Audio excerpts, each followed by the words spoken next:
The Nelvarian Empire had conquered 50 star systems over 300 years. No one could stop them. Their ships were bigger and stronger than any others in the galaxy.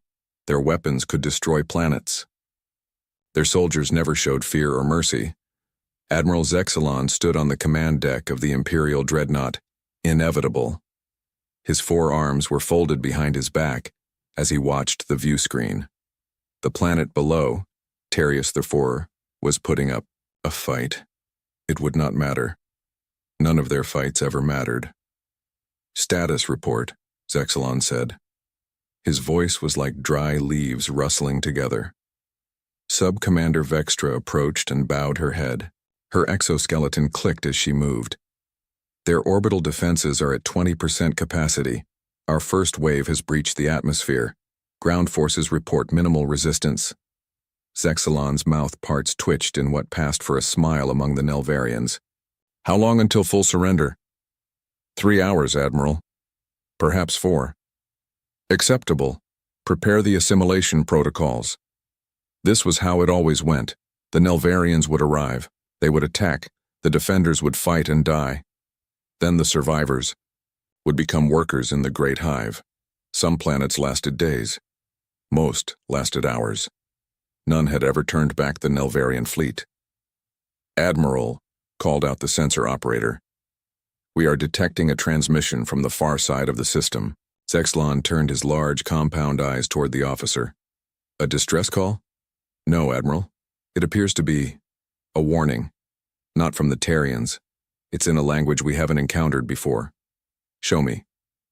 The main screen changed to show a small ship moving at high speed away from the system. It was unlike any vessel they had seen before. Sleek and practical with no wasted space or decorative elements. "Translate the message," Zexalon ordered. After a moment, words appeared on the screen. "Attention, unknown hostile forces. This is Scout Vessel Aurora from the United Earth Alliance. We have witnessed your unprovoked attack on the Terrian people. The UEA does not tolerate aggression against peaceful civilizations. You have been warned." Zexalon made a clicking sound. That indicated amusement. "They warn us? Scan that vessel." Vextra worked at her console. "Small scout ship, minimal weapons, fast engines, only 4 life forms aboard. Destroy it." "It has already jumped to faster than light speed, Admiral." Zexalon dismissed the matter with a wave of his upper right arm. "It is of no consequence. Another species that will soon learn its place in our empire. Continue the invasion." As predicted, Terius IV fell in just over 3 hours. The Nelvarians added another world to their growing empire and continued their march across the stars. They had already plotted their next 10 conquests. Nothing would stand in their way. 2 weeks later, at the edge of known space, Lieutenant Frank Mason plotted a course back to Earth. The Aurora had pushed its engines hard to get home quickly. The crew was tense, but determined. "Final jump in 30 seconds, Frank announced to the small bridge crew. Captain Lisa Reeves nodded. She had dark circles under her eyes from lack of sleep. Since witnessing the fall of Terius IV, none of them had slept well. "I still can't believe what we saw," said Communications Officer Jeff Holland. "Those aliens just took the planet. 6 billion people, just like that." Lisa's jaw tightened. "And they've done it 50 times before, according to what we learned." From the Terrian broadcasts, Science Officer Diane Chen looked up from her station. "The Terrians called them the Nelvarians. From what I could translate of their distress calls, they're a hive species. Highly organized, single-minded. They don't negotiate or accept surrenders." "Earth needs to know," Lisa said firmly. "The Security Council needs to see our recordings." Though, Aurora emerged from its final jump near Earth's outer defense perimeter. Almost immediately they were hailed by Border Command. "Scout Vessel Aurora, you're 3 weeks early from your exploration mission. Explain your premature return," came the stern voice over the comm. "This is Captain Lisa Reeves. Authorization code Sierra 97 Delta. We have witnessed an aggressive alien species conquering the Terrian system. Requesting emergency meeting with the Security Council." There was a long pause. "Authorization confirmed. You are cleared for direct approach to Earth Defense Station Alpha. Admiral Joe Garcia will meet you upon arrival. Admiral Garcia was a tall man, with gray hair and deep lines around his eyes. He had fought in the Proxima Centauri conflict and had seen his share of combat. But as he watched the Aurora's recordings of the Nelvarian attack, his face grew increasingly grim. "How many ships would you estimate were in their fleet?"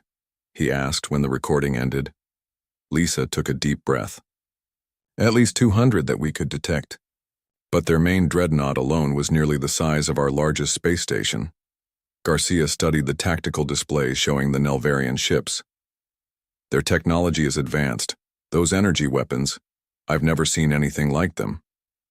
"Sir," Diane stepped forward, "based on their attack pattern and the rate at which they've been expanding, I believe they will reach human-controlled space within 6 months. The Admiral stood up straight. "The Council needs to see this immediately. Humanity has enjoyed relative peace since the Proxima conflict, but we've continued building our fleet. We have 60 combat-ready warships, with another 20 nearing completion." "Will that be enough?" Frank asked, his voice quiet. Garcia didn't answer directly. "Captain Reeves, your crew has done Earth a great service. You've given us time to prepare." The next day, the Security Council viewed the Aurora's recordings. The 12 representatives from Earth's unified governments sat in stunned silence as they watched the Nelvarians methodically take apart the Terrian defenses. "They show no mercy," said Councilor Olivia Martinez from the South American Union. "No interest in diplomacy." "Their biology suggests a hive mentality," noted Councilor Ben Thompson of the Pacific Alliance. "They may not even understand the concept of negotiation as we do." Admiral Garcia stood before them, hands clasped behind his back. "We need to mobilize the fleet immediately.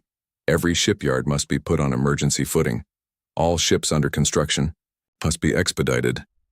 "You're talking about a war footing," said Councilor Ryan Foster of the North American Coalition. "I'm talking about survival," Garcia replied. "These Nelvarians have conquered 50 worlds. They've never been stopped. We need to be the first." The Council voted unanimously to prepare for war. Within days, humanity began the largest military buildup in its history. Shipyards across the solar system worked around the clock. Reserve officers were called up to active duty. Training programs were accelerated.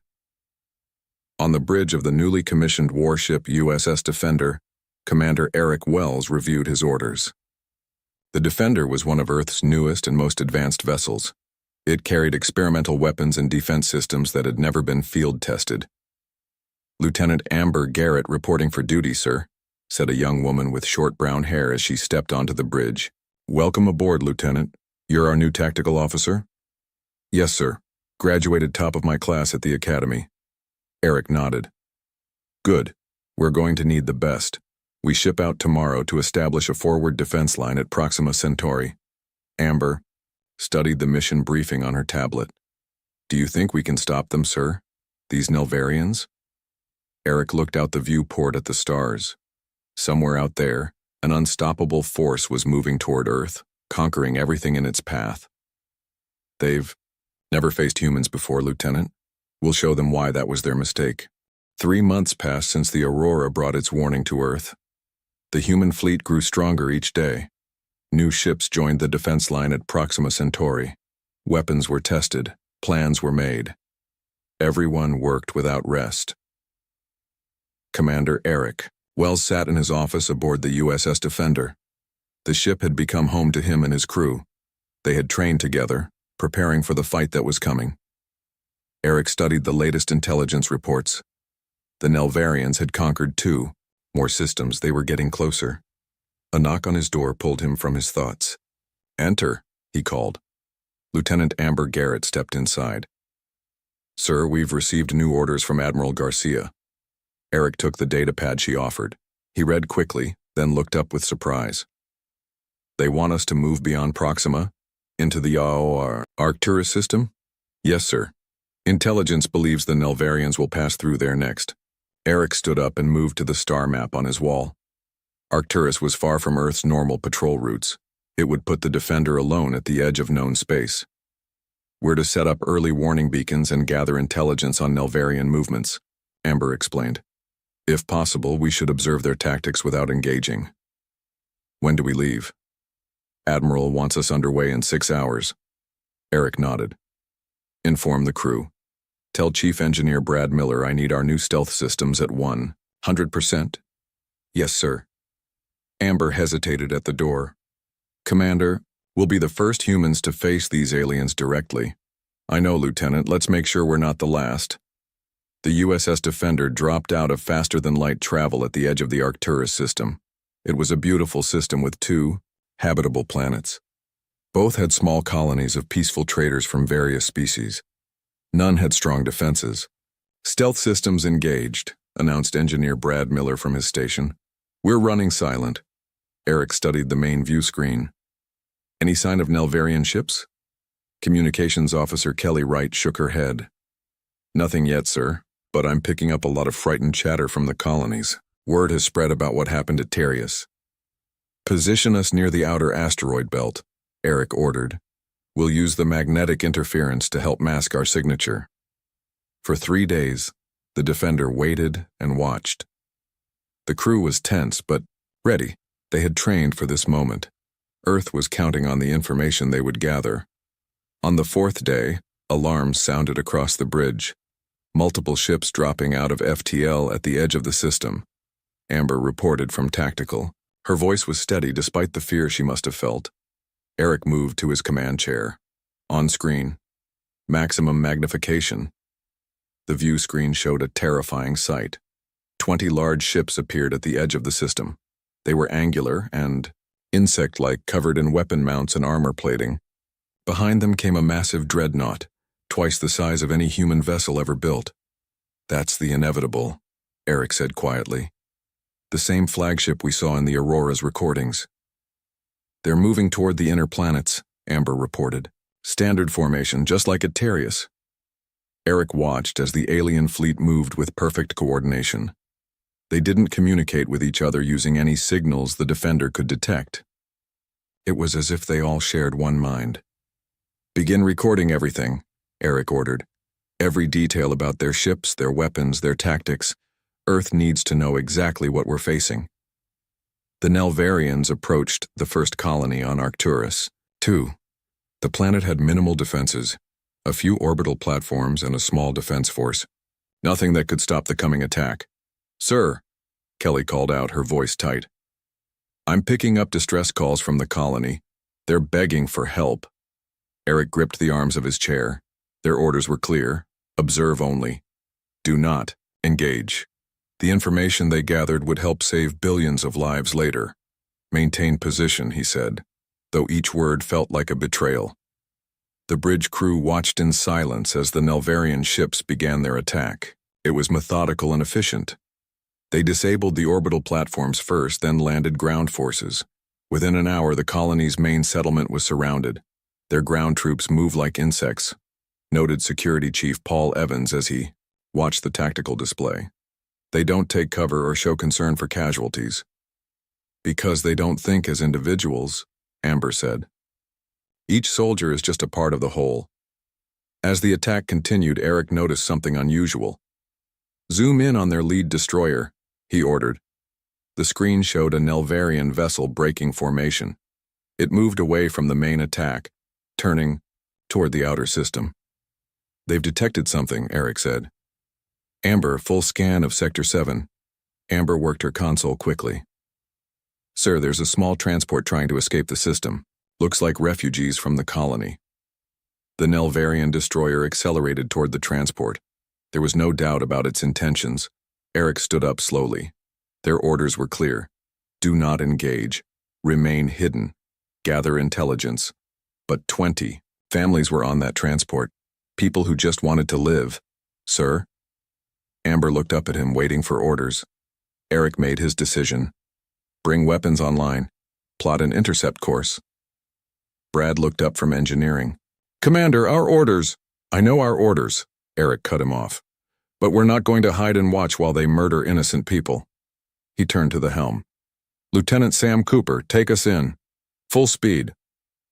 The Defender moved out from its hiding place, engines flaring to life. It was a beautiful ship, sleek and powerful. Earth's newest technology packed into a vessel designed for both speed and strength. The Nelvarian destroyer has fired on the transport, Amber reported. Their engines are hit. They're dead in space. Target the destroyer's weapon systems, Eric ordered. Fire when ready. The Defender's main guns fired for the first time in battle. Bright energy beams shot across space and struck the alien ship with perfect accuracy. The Nelvarian vessel shuddered as its weapon mounts exploded. Direct hit, Amber announced. Their main weapons are offline. Open a channel to the transport, Eric ordered. Kelly worked her console. Channel open. This is Commander Eric Wells, of the Earth Vessel Defender. We're here to help. Prepare for emergency docking. On the screen, the Nelvarian destroyer was turning to face them. Despite the damage, it was still dangerous. They're powering secondary weapons, Amber warned. Evasive maneuvers, Eric ordered. Continue approach to the transport. The Defender moved with surprising agility for its size. It dodged the alien's return fire while closing the distance to the civilian transport. We're in range for emergency transport, Sam reported from the helm. Begin evacuation of the transport, Eric ordered, and show me the main Nelvarian fleet. The screen split to show the alien armada near the planet. Several ships were breaking off, turning toward the Defender's position. They've noticed us, Paul said grimly. Eric nodded. How long until the transport is evacuated? 4 minutes at current rate, Kelly answered. We don't have 4 minutes, Amber said, looking at her readings. 3 Nelvarian vessels approaching at high speed. Eric made another decision. Once the last civilian is aboard, set course for Earth. Maximum speed. The bridge fell silent. They all understood. This was no longer just an intelligence mission. They had revealed themselves to the enemy. The element of surprise was gone. But they had also done something no one had done before. They had successfully fought back against the Nelvarians. Admiral Zexlon stood perfectly still as he watched the recording for the third time. A single human ship had damaged one of his destroyers and escaped with the transport vessel. This had never happened before. In 300 years of conquest, no species had ever successfully fought back against a Nelvarian attack force. Play it again, he ordered. The bridge crew of the Inevitable obeyed without question. The large screen showed the human vessel emerging from the asteroid field, firing its weapons with surprising accuracy, and then escaping at high speed. What do we know about this ship? Zexalon asked. Sub-Commander Vextra approached with a data pad. It matches no known design in our database. The weapon signatures are unusual. They appear to use a form of directed energy we have not encountered before. And the species? These humans? We have limited information, Admiral. They appear to originate from the Sol system. Our long-range scans indicate they have colonies in nearby systems, but they are not a major power in this sector of space. Zexalon's compound eyes narrowed. Yet they built a ship capable of damaging one of ours. It appears to be an isolated case, Admiral, perhaps their most advanced vessel. The rest of their fleet likely poses no serious threat. Zexalon was not convinced. In the recording, the human ship moved with purpose. Its attack was precise. Its escape was well executed. This was not luck. This was skill. Alter our course, he ordered suddenly. We will proceed directly to their home system. Vextra's mandibles clicked in surprise. Admiral, what about our planned conquests? They can wait. I want to know more about these humans. If they have more ships like this one, they could disrupt our expansion plans. Zexlon turned away from the screen. No species has ever dared to challenge us. These humans must learn the price of such defiance. The USS Defender raced back toward Earth, pushing its engines beyond their normal limits. In the medical bay, Dr. Judy Ross and her team worked to care for the 23 refugees they had rescued from the transport. Most were families with young children. Commander Eric Wells visited them after sending his report to Earth Command. He found the refugees huddled together, still frightened but grateful to be alive. A small girl, no more than 6 years old, approached him. "You're the one who saved us?" Eric knelt down to her level. "My whole crew helped save you." The girl's mother stepped forward. We thought we were going to die. No one fights the Nelvarians. No one even tries. Her eyes were wet with tears. Thank you. Eric nodded, uncomfortable with the praise. He still wasn't sure if he had made the right decision. His orders had been clear. Now the Nelvarians knew about Earth's military capabilities. The element of surprise was gone. His communicator beeped. "Commander, we're receiving a priority message from Admiral Garcia," came Kelly's voice. "On my way," Eric replied. On the bridge, the crew stood at attention as Admiral Garcia's face appeared on the main screen. "Commander Wells," the Admiral began, his expression grave. "I've reviewed your report. Your actions were in direct violation of your orders." "Yes, sir," Eric acknowledged. "I take full responsibility." "That being said," Garcia continued, "the data you gathered on Nelvarian capabilities is invaluable, and the 23 civilians you rescued are alive because of your decision." Eric waited for the reprimand that must be coming. "Our long-range sensors have detected a change in the Nelvarian fleet's movement," Garcia said instead. "They've altered course. They're heading directly for the Sol system." A chill went through the bridge crew. Earth was now the target. "How long until they reach us?" Eric asked. "At their current speed, 3 weeks," Garcia replied. "We're accelerating our preparations, but we need more time." "What are your orders, sir?" Garcia leaned closer to the screen. "You've seen them in action, Commander. You've fought them and won. I need you to slow them down, delay their advance by any means necessary." "Sir, the Defender is just one ship," Eric pointed out. "The Nelvarians have an entire fleet. You won't be alone. I'm dispatching 3 additional warships to rendezvous with you near Alpha Centauri. Together, you'll form our first line of defense." Eric nodded, understanding the enormity of the task ahead. "We'll do whatever it takes, Admiral." "Earth is counting on you, Commander. Garcia out." As the screen went dark, Eric turned to face his crew. They were watching him, waiting for his reaction. "You all heard the Admiral," he said. "We're going back into the fight." "Against their entire fleet?" Sam asked from the helm. "We don't need to defeat them," Eric explained. "Just slow them down. Buy Earth more time to prepare." Amber stepped forward. "I've been analyzing our engagement with their destroyer. Their ships are powerful, but they have weaknesses. Their targeting systems seem to struggle with rapid course changes, and they don't adapt quickly to unexpected tactics." Chief Engineer Brad added, "I think I can boost our shield efficiency by another 15%, and I have some ideas for improving our weapon systems." Eric felt a surge of pride in his crew. They were afraid. Anyone would be. But they were ready to face the challenge. "Set course for Alpha Centauri," he ordered. "Maximum speed." 3 days later, the Defender reached the rendezvous point near Alpha Centauri. 3 Earth warships were waiting: the Valiant, the Dauntless, and the Resolute. All were new vessels built with Earth's most advanced technology. Captain Susan Rodriguez of the Valiant was the senior officer of the small fleet. She invited the other commanders to meet on her ship. "We've all read your report, Commander Wells," Susan said once they were gathered in the Valiant's conference room. "You're the only one who's faced these Nelvarians and lived to tell about it." Eric activated a holographic display showing the Nelvarian fleet. "They move with perfect coordination, like parts of a single organism rather than individual ships. But that could be a weakness. They don't seem to handle unexpected situations well." Captain Neil Wilson of the Dauntless leaned forward. "What are you suggesting, that we fight unpredictably?" "Exactly," Eric confirmed.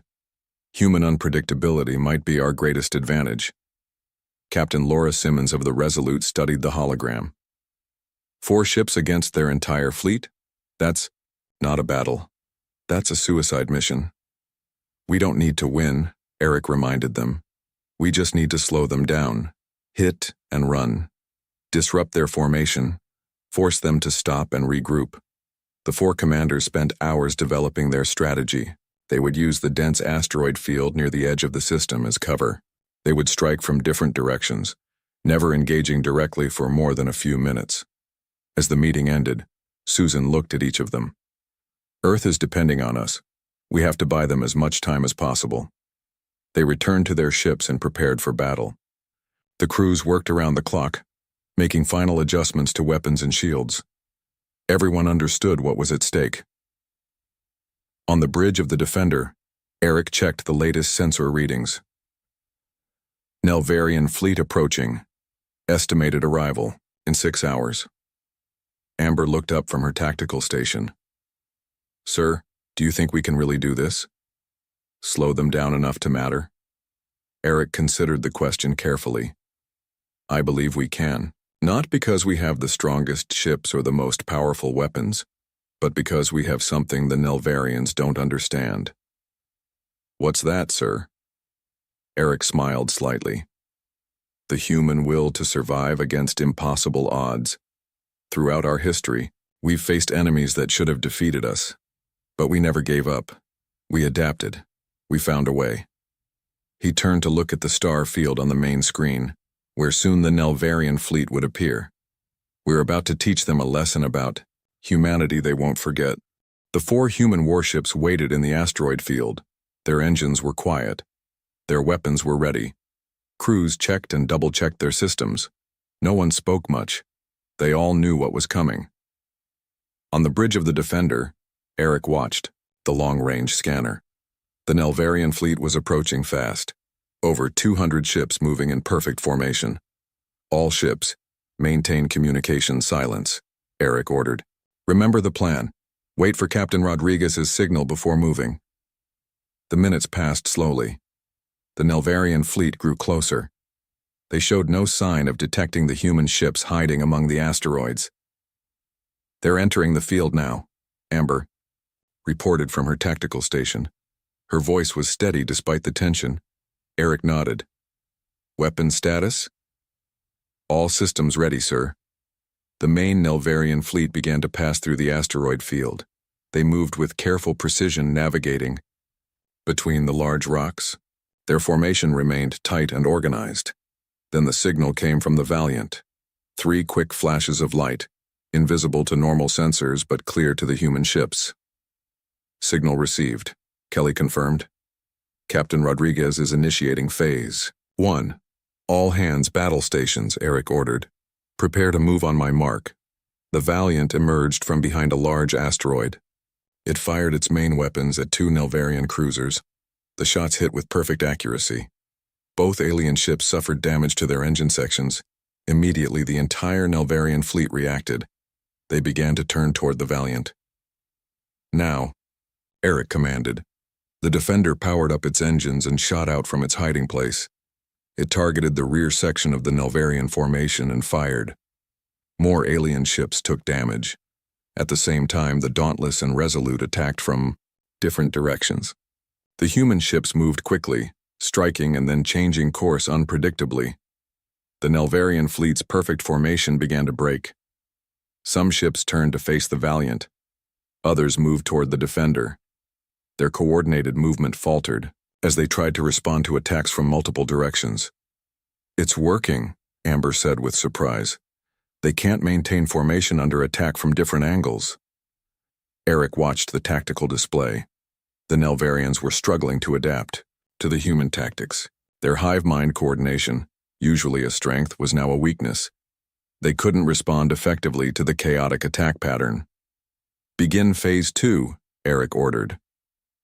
The 4 human ships executed a complex series of maneuvers. They darted between asteroids, fired at the Nelvarian ships, then disappeared again. The Nelvarians fired back, but their shots mostly hit empty space or asteroids. On the bridge of the inevitable, Admiral Zexalon watched with growing anger. His perfect fleet was in disarray. 4 small human ships were disrupting his entire invasion force. Target the lead human vessel, he ordered. Concentrate all fire. The Nelvarian fleet began to focus their attacks on the Valiant. Dozens of energy beams struck the human ship's shields. The Valiant is taking heavy fire, Kelly reported on the Defender. Eric made a quick decision. Move to support Captain Rodriguez.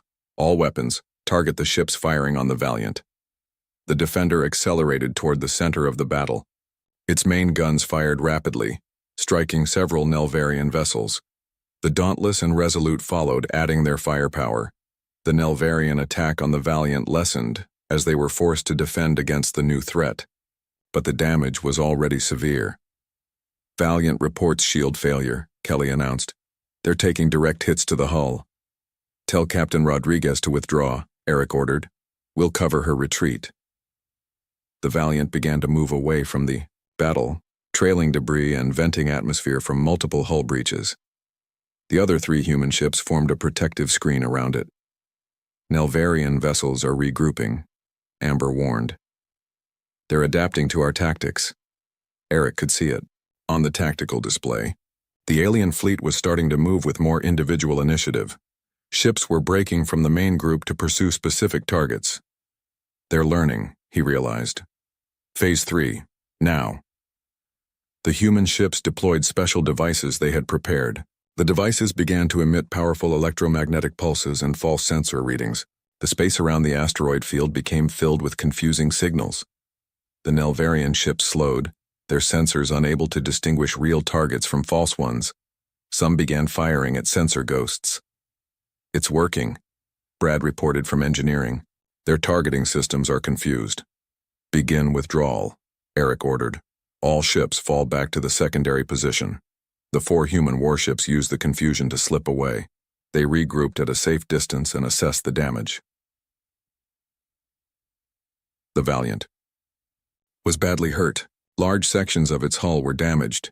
Its main weapons were offline. The Dauntless and Resolute had taken moderate damage. The Defender had fared the best with only minor systems affected. How many Nelvarian ships did we disable? Eric asked. Amber checked her readings. 17 destroyed or severely damaged. Another 31 with moderate damage. She looked up with a small smile. We hurt them, sir. And delayed them, Eric added. That was our mission. Captain Rodriguez's face appeared on the communication screen. Behind her, emergency crews worked to repair damage to the Valiant's bridge. Good work, everyone, she said, though her face showed pain from an injury to her forehead. The Nelvarians are still trying to make sense of our sensor jamming. They've stopped their advance completely. How long until they figure it out? Captain Wilson of the Dauntless asked. Hours, maybe a day if we're lucky, Rodriguez answered. But the Valiant can't take another fight. We've lost engine control and life support is failing on 3 decks. Eric considered their options. We need to get the Valiant to safety. Captain, Simmons, can the Resolute escort them back toward Earth? Yes, Commander, Simmons replied. But that will leave just you and the Dauntless. 2 ships are enough for what I have in mind, Eric said. We'll continue to harass the Nelvarians, keep them off balance. The captains discussed the details, quickly. Time was short. Finally, Rodriguez gave Eric a solemn nod.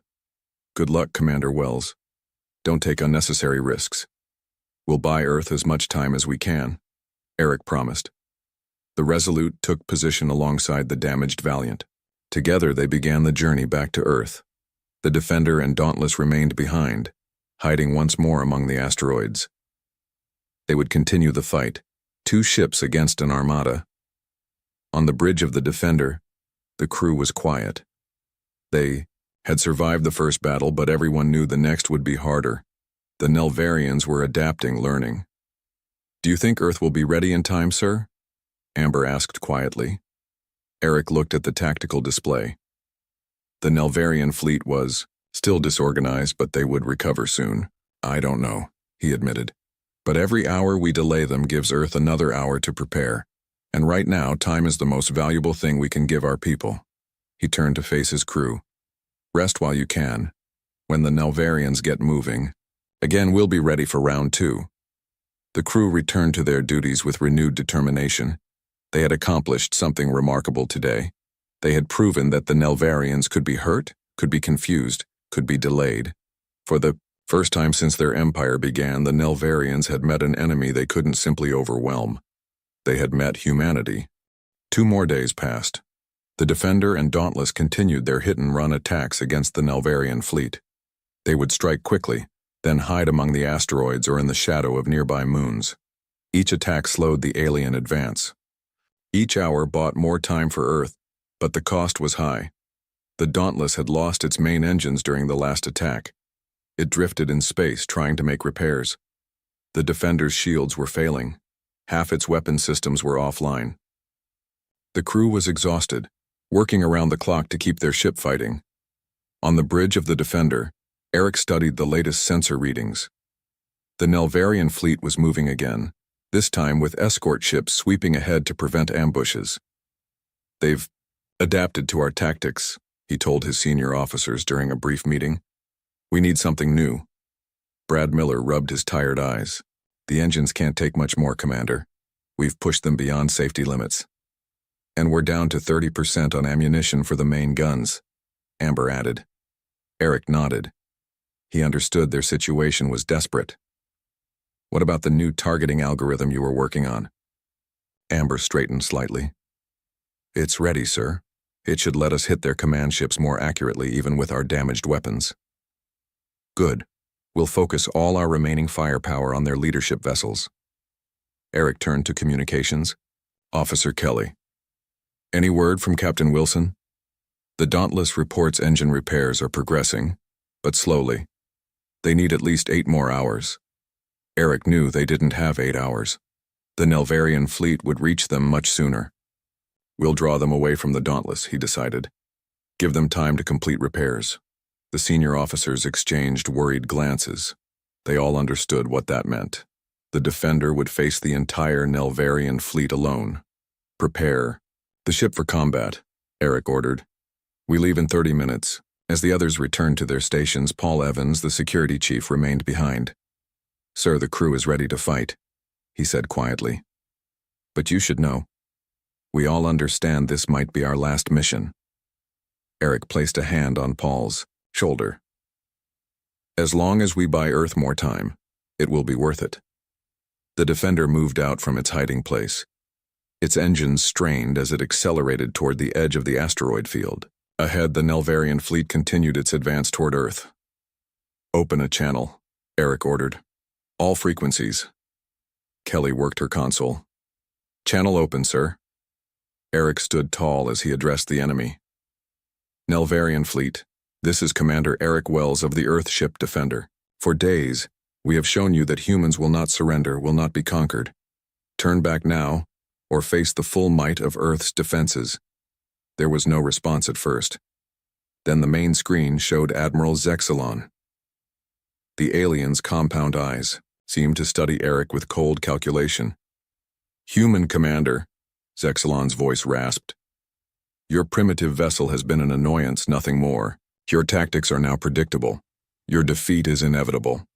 "Perhaps," Eric replied calmly. "But how many more ships will you lose before you reach Earth?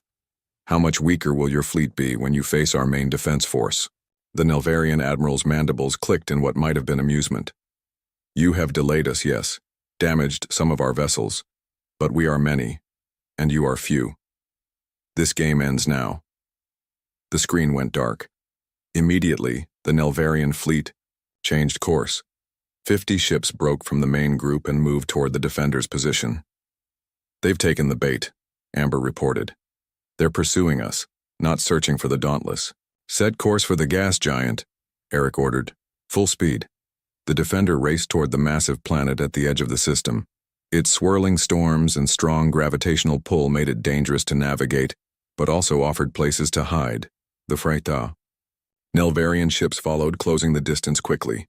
Their weapons began to fire, energy beams slicing through space around the human ship. "Evasive maneuvers," Eric commanded. "Don't let them get a clean shot." Sam Cooper worked the helm controls with expert skill. The Defender twisted and turned, making itself a difficult target. But it couldn't dodge everything. Several hits struck the ship's failing shields. "Shields down to 15%, Brad reported from engineering. "One more direct hit and they'll fail completely." "Distance to gas giant?" Eric asked. 2 minutes at current speed, Sam answered. "We won't make it," Amber said, watching the tactical display. "They're gaining on us." Eric made his final gamble. "Divert all power to engines and forward shields. Amber, prepare to fire the new targeting program at my command." The Defender surged forward, its last energy reserves pouring into the engines. The ship shuddered as it pushed beyond its design limits. The Nelvarian ships continued to fire. Most shots missed as Sam executed a series of random course changes, but one struck the Defender's rear section. Direct hit, Paul reported. Decks 12 through 14 depressurizing. Emergency bulkheads activated. Entering the gas giant's upper atmosphere, Sam announced. The Defender plunged into the swirling clouds of the giant planet. Turbulence rocked the ship violently. Behind them, the Nelvarian vessels hesitated at the edge of the atmosphere. "They're not following us in," Kelly observed. "They're smarter than that," Eric said. "They'll wait for us to come out." He turned to Amber. "Do you have a target lock on their command ship?" Amber worked her console, fighting against the turbulence. "Acquiring target. Lock established. It's at the edge of our range. Fire everything we have left." The Defender's remaining weapons fired from within the cloud cover. The specially programmed missiles and energy beams shot upward, toward the waiting Nelvarian fleet. On the bridge of the Inevitable, Admiral Zexalon received urgent warnings. "Incoming fire from within the planet's atmosphere," reported his sensor officer. "Impossible," Zexalon said. "No ship could target effectively from there."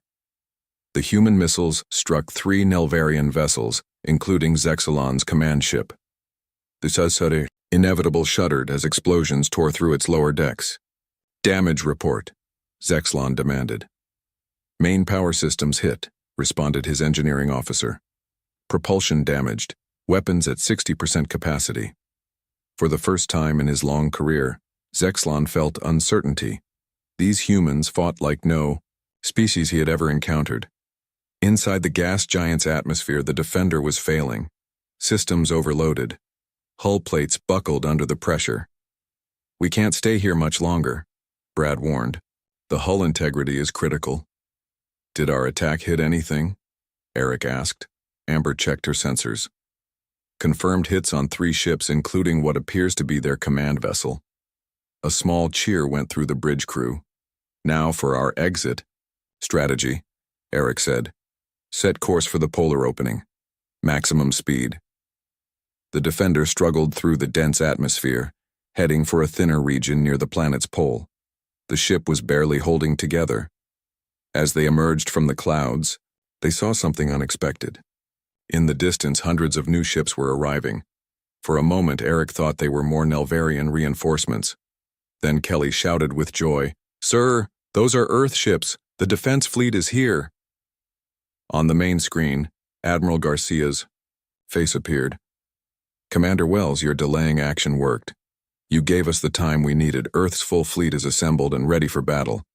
Eric looked at the tactical display in amazement. Over 300 human warships had arrived, including massive new dreadnoughts that dwarfed even the Nelvarian flagship. "Admiral," Eric said, his voice hoarse with emotion, "the Defender is severely damaged. We need assistance." "Help is already on the way," Garcia assured him. "You and your crew have done enough. More than enough. You showed us they can be beaten." As rescue ships approached the battered Defender, Eric looked at his exhausted crew. They had accomplished their mission. They had given Earth time to prepare. They had shown that humans would not be conquered easily. For 3 centuries, the Nelvarians had conquered worlds with ease. Now a single human warship had obstructed their path and everything had changed. The Battle of Alpha Centauri began that day. It would be remembered as the first major conflict between humanity and the Nelvarian Empire. But everyone knew that. The true turning point had come earlier, when a lone ship named Defender had proven that even the mightiest empire could be challenged by those with the courage to stand against it. John Murphy rubbed his tired eyes as he stared at the unusual patterns on his monitor. For 3 nights straight, the Deep Space Listening Array had picked up the same signal from beyond Neptune's orbit. At first, he thought it was just cosmic background noise, but the mathematical precision was impossible to ignore. This wasn't random. This was a message. "Hey, you need to see this," he called to his colleague across the NASA Communications Lab. The signal grew stronger each day. Within a week, observatories around the world confirmed what Murphy had discovered. Something was approaching our solar system, and it was changing course deliberately. Lisa Grant sat at the head of the emergency United Nations meeting, her normally neat hair showing signs of the sleepless nights she'd endured since being appointed head of the International Space Defense Initiative. The room fell silent as she stood. "Ladies and gentlemen, we have confirmed first contact with an extraterrestrial civilization," she said, her voice steady despite the weight of her words. "And based on their approach vector and formation, we do not believe their intentions are peaceful." Screens around the room displayed the incoming fleet. Dozens of ships arranged in what military advisors identified as an attack formation. The largest vessel was nearly the size of Manhattan. "How much time do we have?" asked the representative from India. "At their current speed, they'll reach Earth orbit in 7 days," Lisa replied. "We need to prepare for all possibilities." Rather than the panic many had predicted would accompany humanity's first alien encounter, a strange calm settled over the world's governments. For centuries, humans had imagined this scenario in books and films. Now that it was happening, ancient rivalries were set aside with surprising ease. Russia and the United States immediately shared missile defense technologies. China opened its quantum computing facilities to international scientists. The European Union converted its satellite network to create an early warning system.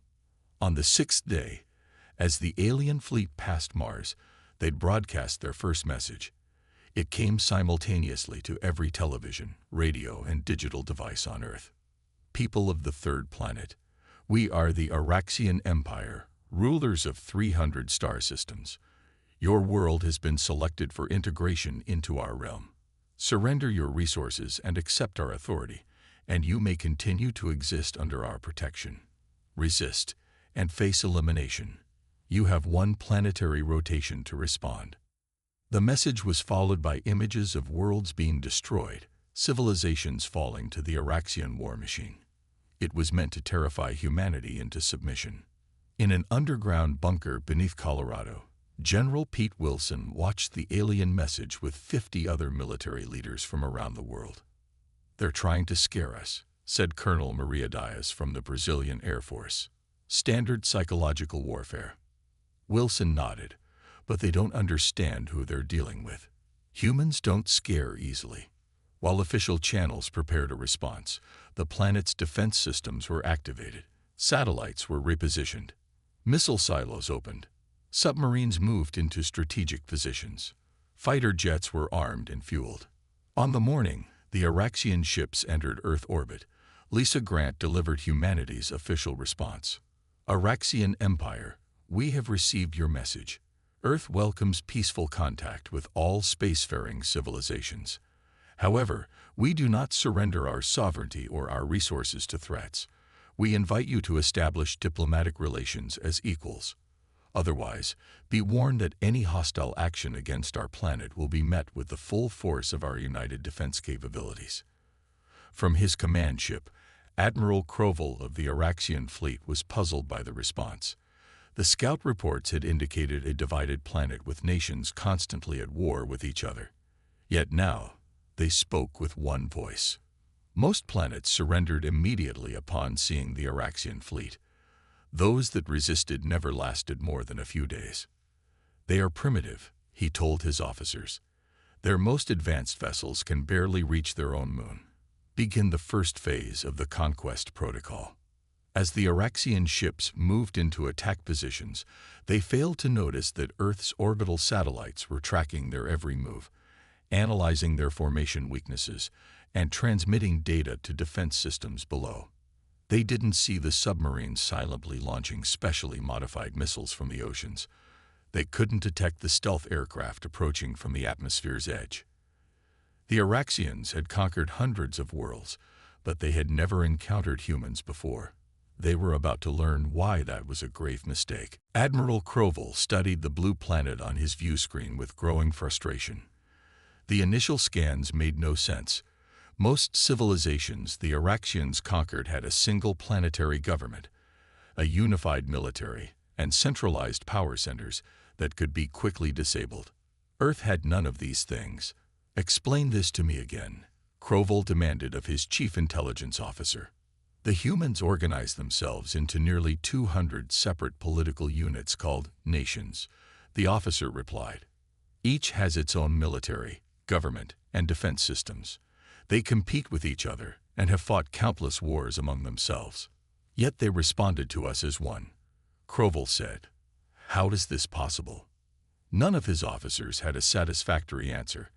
The Araxian Conquest Protocol relied on removing the head of government and controlling a planet's unified defense systems. Earth's fragmented power structure made this approach useless. On Earth, Commander Kate Simmons prepared to lead humanity's first face-to-face meeting with the aliens. Her team included diplomats, scientists, and military personnel from 12 different countries. Remember, we're playing for time, she told them as they boarded the transport aircraft. Every hour we keep them talking is another hour for our people to analyze their technology. The meeting was arranged in a neutral location, an empty airfield in Switzerland.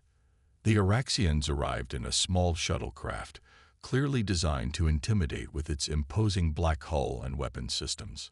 5 aliens emerged, tall beings with gray-blue skin and 4 arms. They wore ornate armor that hummed with energy fields. Their leader stepped forward. I am Sub-Commander Vextor. I speak for Admiral Crowell and the glory of the Araxian Empire, he announced. We are here to discuss the terms of your surrender. Kate stepped forward calmly. I am Commander Simmons. Earth has not agreed to surrender. We are here to establish diplomatic relations. The alien's expression showed surprise, then amusement. You misunderstand. We do not negotiate with primitive species. We are here to inform you of how your integration will proceed. While the meeting continued on the surface, the Araxians secretly deployed scanning technology to assess Earth's military capabilities. What they found alarmed them. Nuclear weapons, biological weapons, chemical weapons, drone technology, stealth capabilities, and most concerning of all, evidence that humans had spent thousands of years perfecting the art of killing each other. Meanwhile, in a secured facility beneath Seattle, Steve Collins typed furiously at his keyboard. The former military hacker had been recruited for the most important job of his life, breaking into alien communications. They're using quantum encryption, he muttered to the room of intelligence specialists. But there's a pattern in the fluctuations. After 18 hours without sleep, Collins found what he was looking for, a backdoor into the Araxian communication network. Information began flooding his screens. My God, he whispered. They'd done this hundreds of times before. The data revealed the Araxian conquest strategy, a standardized process they had perfected over centuries. First, intimidate the population. Second, destroy major military installations. Third, eliminate government leaders. Fourth, extract resources while subjugating survivors. But the Araxians had never encountered a species like humans before. Back at the diplomatic meeting, Sub-Commander Vextor was becoming increasingly frustrated. Your species lacks the unity to be a true civilization, he said dismissively. Your different languages, governments, and cultures make you weak. Kate allowed herself a small smile. Perhaps you should consider that what you see as weakness, we see as strength. As the meeting concluded without resolution, Vextor returned to the Araxian command ship with troubling news. Admiral, these humans are unlike our previous conquests. They seem almost eager for conflict. Crowell dismissed the concern. All species resist at first. Their primitive weapons are no match for our technology. There is something else, Admiral, Vextor added. During the diplomatic meeting, we detected unauthorized access to our communication systems. Crowell's expression darkened. Impossible. No primitive species has ever penetrated our security. But the evidence was clear. Somehow, the humans had already begun to understand Araxian technology. The standard conquest timeline would need to be accelerated. Prepare the fleet for the first strike, Crowell ordered.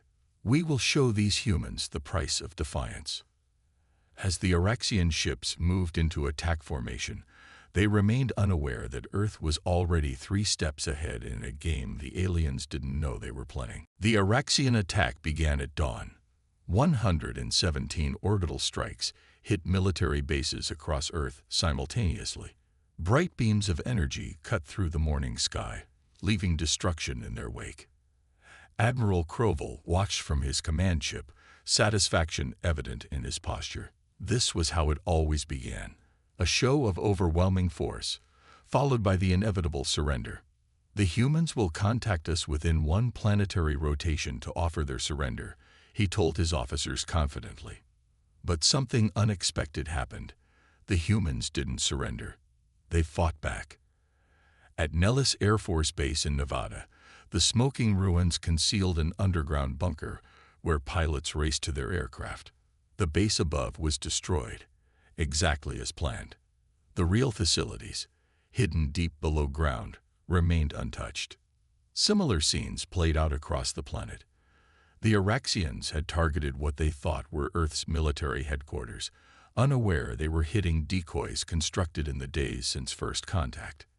In Moscow, Beijing, Washington, and other capitals, real command centers operated from hardened facilities, hundreds of feet underground or mobile platforms constantly on the move. 6 hours after the initial attack, an Araxian fighter crashed in the Arizona desert. Dr. Alan Howard arrived with his research team within minutes. The 43-year-old engineer had been studying alien propulsion theories for 20 years, never expecting to see actual alien technology in his lifetime. "Get it to the facility immediately," he ordered as military personnel secured the crash site. "And be careful with the propulsion system." Within 4 hours, Howard's team had the alien craft partly disassembled. By hour 8, they understood enough about its weapons systems to begin adapting the technology for human use. "It's actually not that advanced," Howard told the Joint Chiefs of Staff during an emergency video conference. "They've been using the same technology for centuries without significant innovation. We can work with this." Around the world, similar breakthroughs were happening. In Japan, scientists decoded the Araxian shield frequencies. In Germany, engineers reverse-engineered their targeting systems. In India, computer experts cracked the operational codes of captured Araxian drones. The aliens had expected primitive resistance. They encountered organized adaptation instead. When the Araxian ground forces landed near San Diego, they anticipated quick victory against inferior weapons. Sam Rodriguez, a Marine Corps sergeant with 3 combat tours behind him, led his squad toward the alien landing zone. "Remember your training," he told his soldiers as they moved through the rubble of what had been a shopping mall. "They're bigger than us, but they're slow. Use that." The aliens advanced in tight formation, their energy weapons cutting through concrete and steel. Rodriguez watched their movements carefully. They used the same tactics humans had abandoned a century ago, massed forces moving in predictable patterns. When the aliens entered the trap zone, Rodriguez gave the signal. His soldiers attacked from multiple positions, using modified weapons loaded with ammunition designed to disrupt the alien armor's energy fields. The adaptations had been made just hours earlier, based on data shared by scientists worldwide. 6 Araxians fell in the first 30 seconds. The others, confused by the unexpected effectiveness of human weapons, broke formation. That was when Rodriguez led the close-quarters attack. He reached the first alien, avoided its clumsy swing, and placed an explosive charge directly on its armor joint, exactly where Japanese scientists had identified a weakness. The explosion disabled the alien's armor systems completely. A soldier's body camera recorded Rodriguez standing over the fallen Araxian, humanity's first close combat victory against the invaders. The video was shared globally within minutes, boosting morale and providing tactical information to fighting forces everywhere. By nightfall, the Araxians had achieved only 30% of their first-day objectives. Their standard conquest timeline was already failing. On his command ship, Admiral Crowell received the disturbing reports. "How is this possible?" he demanded. "Their weapons should be useless against our technology. The humans are adapting extremely quickly, his science officer replied. They're learning our technology and developing countermeasures at unprecedented rates. For the first time in his long career of planetary conquests, Crowell felt something unfamiliar: uncertainty. Launch the second wave, he ordered. We will crush their resistance before they adapt further. But as the second wave prepared to deploy, Earth's first coordinated counterattack was already underway. 3 days into the invasion, Earth's factories had completely transformed. Assembly lines that once made cars now produced armored vehicles fitted with reverse-engineered alien technology. Pharmaceutical plants created medical treatments specifically designed for injuries caused by Araxian weapons. Electronics manufacturers built communication devices that could penetrate alien jamming signals. The speed of this transformation shocked even the humans themselves. Companies that had been fierce competitors for decades now shared patents, designs, and resources freely. The common threat had united humanity in ways no one thought possible. In her university laboratory, Professor Laura Martinez hadn't slept in 36 hours. The physicist stared at the captured Araxian shield generator, watching how it pulsed with energy. There's a pattern to the frequency shifts, she said to her team of international scientists. It's not random. They change in predictable sequences. Martinez typed furiously on her keyboard, inputting a new equation. The simulation on her screen showed a human-made energy pulse precisely timed to the gaps in the Araxian shield cycle. That's it, she exclaimed. Their shields are completely vulnerable for 0.3 seconds every 12 seconds. If we time our weapons to hit during that window. Her discovery was immediately shared with military forces worldwide. Within hours, weapons were being modified to exploit this critical weakness. Meanwhile, in Iowa, agricultural scientist Paul Davidson examined soil samples taken from areas where Araxian ground troops had established bases. They're extracting specific minerals, he told the Emergency Scientific Council during their video meeting, and they're processing them through their life support systems. I believe these are essential elements their bodies need. Davidson looked at his notes before continuing. If we contaminate these minerals with compounds that are harmless to humans, but toxic to their biology, we can make Earth literally poisonous to them. Across the planet, similar breakthroughs were happening hourly. The Araxians had expected to face primitive weapons and limited resistance for at least 30 days before encountering any significant adaptations to their technology. Instead, humans were developing effective countermeasures within hours. In the skies above North America, the first squadron of fighter jets equipped with modified Araxian weapons technology prepared for combat. The pilots had trained on simulators developed just days earlier, based on the flight characteristics of captured alien craft. Captain Ben Howard led the squadron toward the Araxian support vessels currently positioned over Chicago. Remember, aim for the shield gaps, he told his pilots through the secure communication system. Hit them exactly as timed in your targeting computers. The jets streaked through the clouds, their new weapon systems humming with power. The Araxian ships detected them too late. The human fighters had been modified to evade alien detection systems based on data gathered by Steve Collins' hacking operation. Howard locked onto the largest support vessel and fired. The missile passed directly through the momentary gap in the alien shields and struck the hull. The explosion ripped through the Araxian ship, sending it plummeting toward Lake Michigan, where naval forces waited to secure the wreckage for further study. Similar coordinated attacks happened simultaneously around the globe. By the end of the day, 40% of the Araxian orbital fleet had been destroyed or disabled. Admiral Crowell could not believe the reports coming from his remaining ships. No species had ever adapted so quickly to Araxian technology. No conquered world had ever mounted such an effective defense.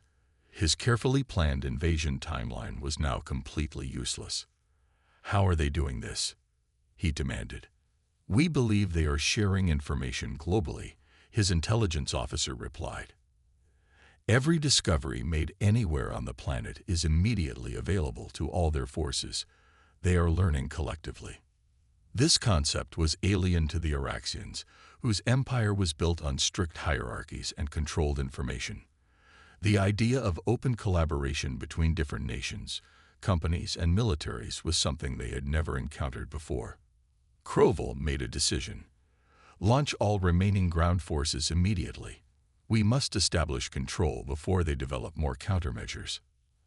As the Araxian dropships descended toward Earth's surface, they had no way of knowing they were flying into traps designed specifically for them by a united human resistance that grew more effective with each passing hour. The Araxian dropships landed in strategic locations across Earth.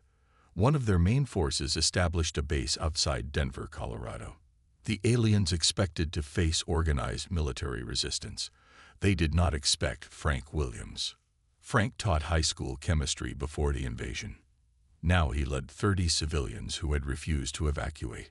None of them had military training, but all of them had skills the aliens never anticipated. The compound is ready, Frank told his group as they gathered in his garage-turned laboratory. Their armor uses a metal alloy that reacts with common household chemicals. When mixed properly, the reaction generates enough heat to melt through their protection. Frank had created simple bombs using everyday items. His knowledge of basic chemistry had turned ordinary people into an effective resistance force. Similar groups formed worldwide, sharing their discoveries through secured networks. 50 miles from Frank's position, an Araxian commander led his troops toward a small town. According to their intelligence, the area contained valuable mineral deposits. They expected minimal resistance from such a remote location. They were wrong. The town's residents had prepared for days. Farmers had transformed their equipment into weapons. Hunters used their knowledge of the land to set traps. Even the children played important roles as lookouts. The Araxians entered the town in standard formation. Moments later, homemade explosives detonated beneath their feet. Snipers targeted the joints in their armor with specialized ammunition. Farm machinery modified with scavenged alien technology rammed into their flanks. The aliens retreated in confusion. Their combat training had not prepared them for this kind of resistance. They were used to fighting organized armies, not entire populations willing to defend every inch of ground. Similar scenes played out globally. In Russia, farmers collapsed mountain passes onto alien supply lines. In Brazil, indigenous guides led resistance fighters through rainforests to attack alien mining operations. In Kenya, wildlife rangers used their tracking skills to hunt Araxian scouting parties. The aliens struggled to understand why humans fought so fiercely for land that wasn't even under their own country's control. The concept of people from different nations helping each other made no sense to the hierarchical Araxian mind. One of the most effective resistance leaders was Elizabeth Carter, a former park ranger with extensive survival training. She now commanded a multinational force specializing in capturing Araxian technology. Their equipment is the key, she told her team as they prepared for a night raid on an alien communications post. Every piece we capture gives our scientists more to work with. Elizabeth's force moved silently through the forest. Her team included soldiers from 7 different countries, each selected for specialized skills. They communicated using hand signals and encrypted short-range devices developed to evade alien detection. The raid took less than 10 minutes. The Araxians never saw them coming. By the time the aliens realized they were under attack, Elizabeth's team had already disabled the guards and begun removing key technology from the facility. "We got what we needed," Elizabeth said as her team loaded the captured equipment onto vehicles. "Let's move before reinforcements arrive." The stolen communication array would be in a research facility within hours, adding to humanity's growing understanding of Araxian technology. On his command ship, Admiral Crowell received increasingly desperate reports from his ground forces. Their standard occupation protocols were failing across all theaters. The humans adapted too quickly, fought too fiercely, and cooperated in ways the Araxians had never encountered. The primitive species is not following expected behavior patterns, his chief military advisor reported. They do not surrender when their formal military units are defeated. Instead, their civilian population continues fighting with improvised weapons and tactics. Crowell had conquered 32 worlds during his career. None had presented challenges like Earth. His forces were designed for quick, overwhelming victories against conventional opposition. This endless, innovative resistance from all sectors of human society was wearing down his troops. Our ground forces have secured only 17% of planned territories, the advisor continued, and we are losing control of previously secured areas due to constant guerrilla attacks. Crowell made a decision he had never made before. He opened a channel to the Araxian homeworld. "This is Admiral Crowell requesting immediate reinforcements," he said, each word painful to his pride. "The Earth situation is more complex than anticipated." As the message traveled across space, human resistance forces were already preparing for the next phase of their defense. They had no intention of giving the Araxians time to regroup. Admiral Crowell paced the bridge of his command ship. The reinforcement fleet would arrive in 3 Earth days. Until then, his forces had to hold their positions and minimize further losses. "We have never failed to conquer a target world," he reminded his officers. "Earth will not be the first." But his words lacked their usual confidence. The humans continued to surprise the Araxians with their adaptability and determination. Even now, his sensors detected unusual activity at several human space facilities. In an underground laboratory beneath Houston, Dr. Nicole Foster worked with a team of international scientists on their most ambitious project yet. The remains of 7 captured Araxian ships surrounded them, partly disassembled to reveal their propulsion systems. "The principles are actually quite similar to our theoretical models," Nicole explained to the military officials observing their work. "They use controlled gravitational fields to bend spacetime. We've been researching this concept for decades, but they've perfected the engineering aspects." Her team had been working nonstop for days, adapting Araxian technology to human spacecraft.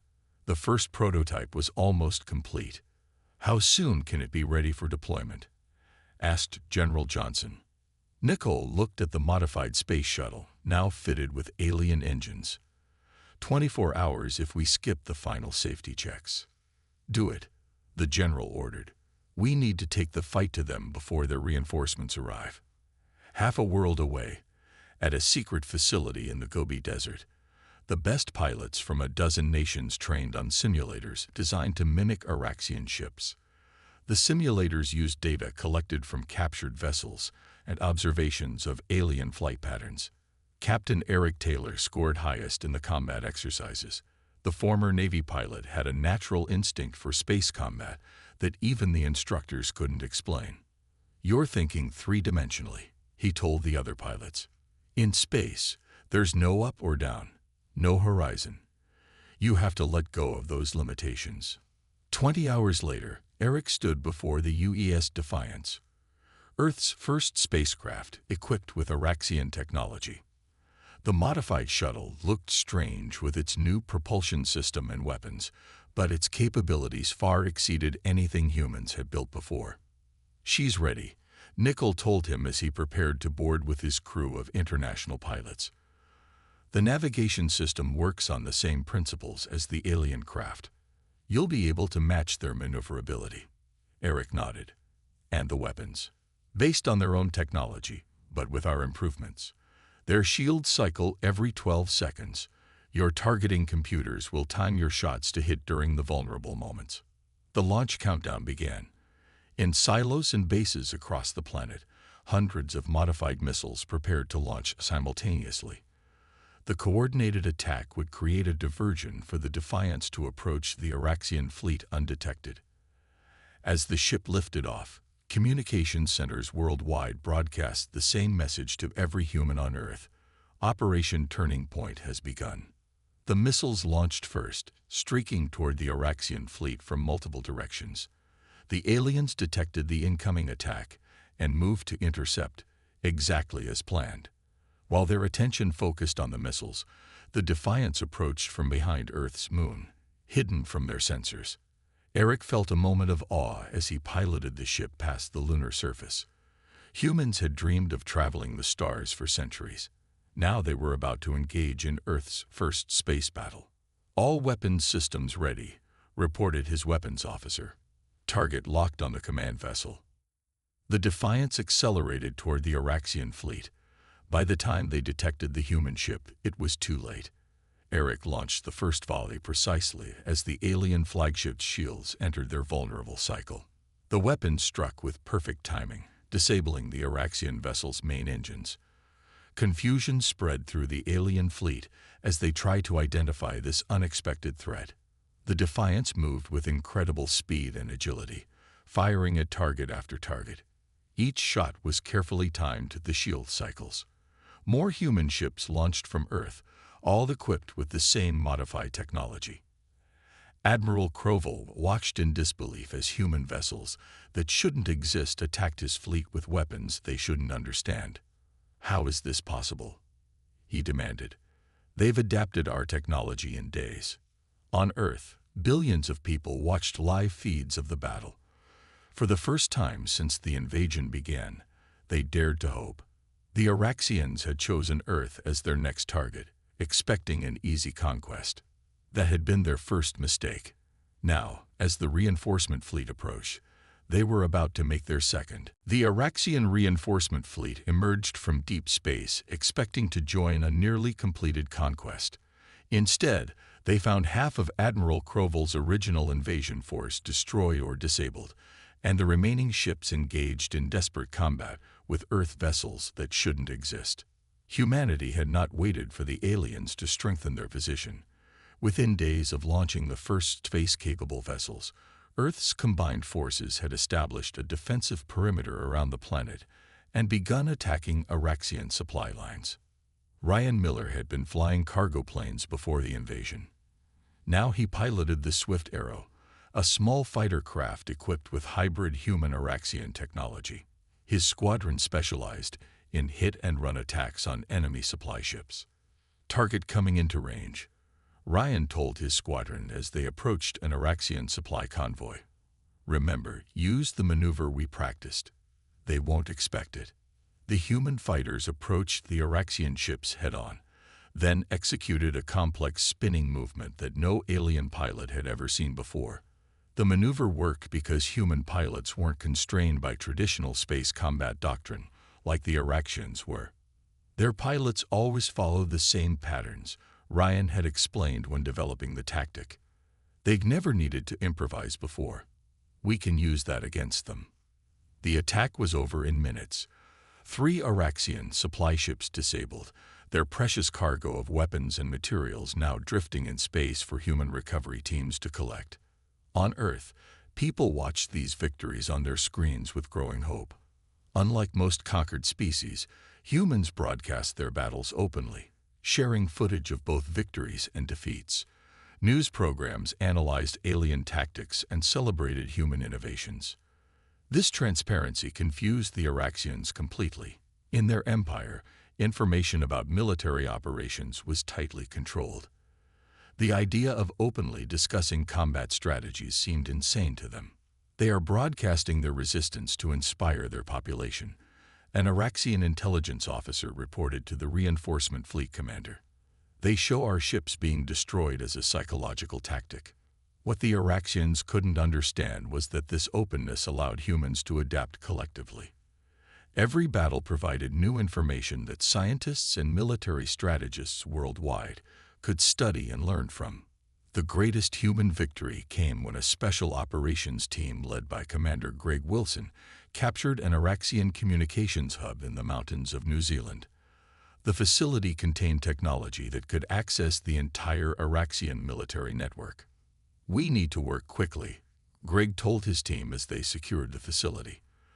"They'll realize it's been compromised soon." Within hours, Earth's best hackers and codebreakers gained access to the Araxian battle plans, ship locations, and communication protocols. For the first time, humans could predict the aliens' movements before they happened. The information revealed something else. The Araxians were part of a larger galactic community governed by a Senate of advanced species. The invasion of Earth had been authorized as a standard resource acquisition mission, with the Senate unaware of the planet's true nature or the fierce resistance its inhabitants were mounting. Using the captured communication hub, Earth sent a message directly to the Galactic Senate. The transmission included footage of the invasion, evidence of Earth's developing technology, and an offer to join the galactic community as equals, not conquered subjects. This unprecedented action threw the Araxian High Command into chaos.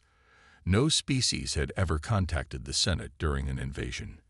The carefully managed narrative of Araxian military supremacy was now at risk.